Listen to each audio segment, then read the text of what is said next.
শিং মাছ খেতে কে কে পছন্দ করেন বলেন তো? আসসালামু আলাইকুম, কেমন আছেন সবাই? আশা করি সবাই ভালো আছেন। আলহামদুলিল্লাহ আমিও ভালো আছি।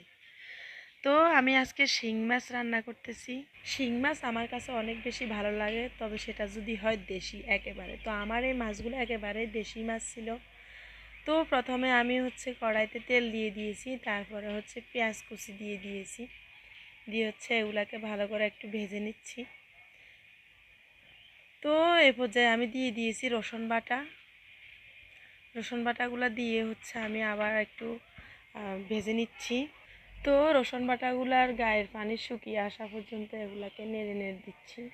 রসুন বাটা অনেক সময় নিচে দিয়ে লেগে যেতে চায়। তো আমি এ পর্যায়ে দিয়ে দিয়েছি জিরা বাটা। আমার কাছে তরকারিতে জিরা বাটা দিলে বেশি ভালো লাগে, সেটা মাছ গোস্ত হলে অবশ্যই আমি জিরা বাটাটা ইউজ করি। তো এ পর্যায়ে আমি দিয়ে দিয়েছি 2 চামচ বাটা মরিচ, 1 চামচ হলুদ, আর 1 চামচ ধনিয়া গুঁড়া, 1 চামচ দিয়ে দিয়েছি মাছের মশলা, আর 1 চামচ দিয়ে দিয়েছি গুঁড়া। তো এগুলো আমি ভালো করে নেড়ে মিক্স করে নিতেছি।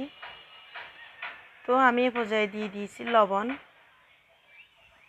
লবণগুলো দিয়ে আমি ভালো করে মিক্স করে নিতেছি।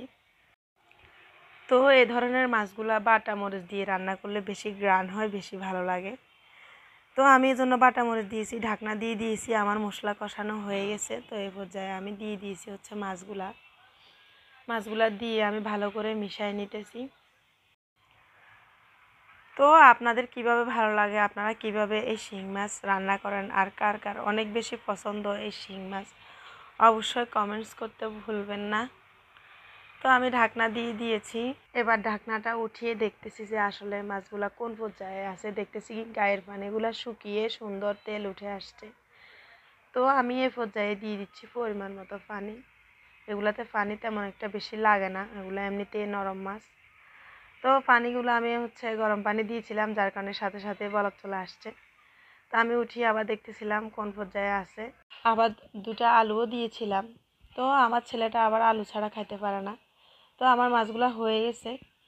তো এই পর্যায়ে আমি দিয়ে দিচ্ছি কয়টা কাঁচামরিচ, আর এবার দিয়ে দিচ্ছি ধনিয়া পাতা।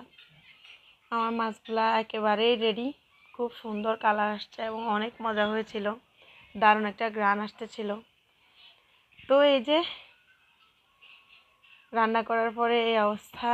তো আপনারা কে কে এ মাছ পছন্দ করেন এবং আমার রান্না করা মাছগুলা দেখতে কেমন হয়েছে অবশ্যই কমেন্টস করতে ভুলবেন না। আপনাদের সবার করা কমেন্টসগুলো আমি পড়ি এবং রিপ্লাই দেওয়ার চেষ্টা করি, আর আপনারা কমেন্টস করলে আমি অনেক বেশি খুশি হই। তো সবাই ভালো থাকবেন, আর অবশ্যই কমেন্টস করবেন। আল্লাহ হাফেজ।